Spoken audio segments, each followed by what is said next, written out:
Let's talk about the speed with which we are watching this market deteriorate. Researchers there say the behavior that we're seeing with this housing market suggests that a bubble might be brewing. Meanwhile, rent is skyrocketing across the country. Rent jumped 17% year over year. Housing prices driven by an increase in demand, and that it will eventually pop.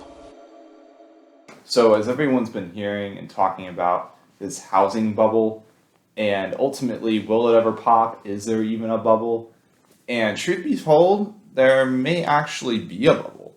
It's just whether or not it will pop, we don't really know. And the reason why we don't know if it'll pop is because this housing crisis isn't the same that we saw back in 2006, 2008. And that's because, one, who owns all of those CDOs, collateral debt obligations? Back in 2008, it was the banks, right? The banks were issuing these loans that they knew people couldn't afford. And they were predatory subprime loans. And they were targeting people who clearly could not pay. And so millions of Americans defaulted on their mortgages and they lost their homes.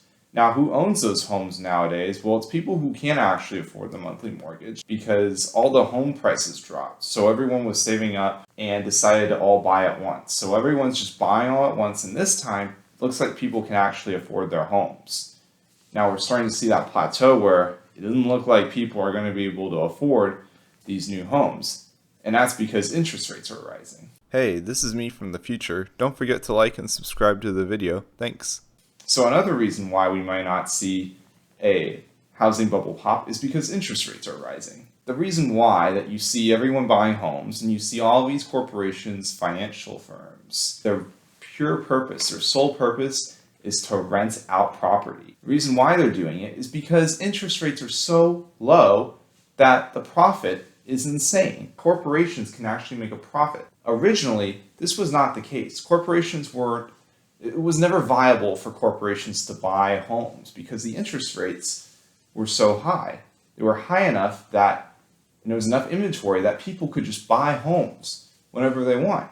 But corporations couldn't because it just wasn't economically feasible. Right now, it is economically feasible for them.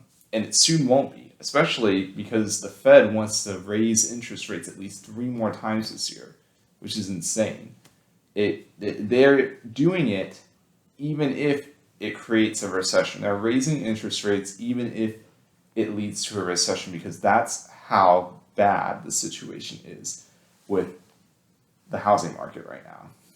Because people just can't, there's not enough homes for people to buy. It's insane. And not enough people are building homes because there's just not enough people to build the homes. So will a bubble actually pop? Well, the rise in interest rates may prevent a bubble from popping because of 2 things. One, the government owns they're buying all of the CDOs from banks, first off. They're buying all of the debt, all the bank's debt right now because the bank's financial system is not running like it's supposed to because of the low interest rates. We've had interest rates low for so long that banks can't actually operate properly, first off. So if the United States government owns all that debt and the United States government has never went bankrupt and probably won't go bankrupt because of all this, then we are not probably going to see a housing bubble pop anytime soon. Another thing about rising interest rates is that it will make it harder for people to afford homes because we're going to have this area of time where home prices and interest rates will be high enough where buyers are going to get smarter and going to have more power because sellers, they can blitz the price at any price they want, but the buyers are going to say, well, I can't afford that payment. I can't afford that house anymore. You're going to have to lower that. I'll offer you $30,000 less. Now, it won't be $200,000 less. It won't be another crash, but we'll see prices stabilize. We'll see prices either slowly increase, we'll see prices stagnate, or we'll see prices slightly decrease for a few years. And then we'll see some stability in the market as we build more homes, as we hire more people to build more homes. Hopefully, we get that supply running back in. So do I think it'll pop? I honestly don't know if it'll pop. That's just my opinion. So if you like this video, please subscribe, please like, please comment, share with your friends, and I'll see you in the next video.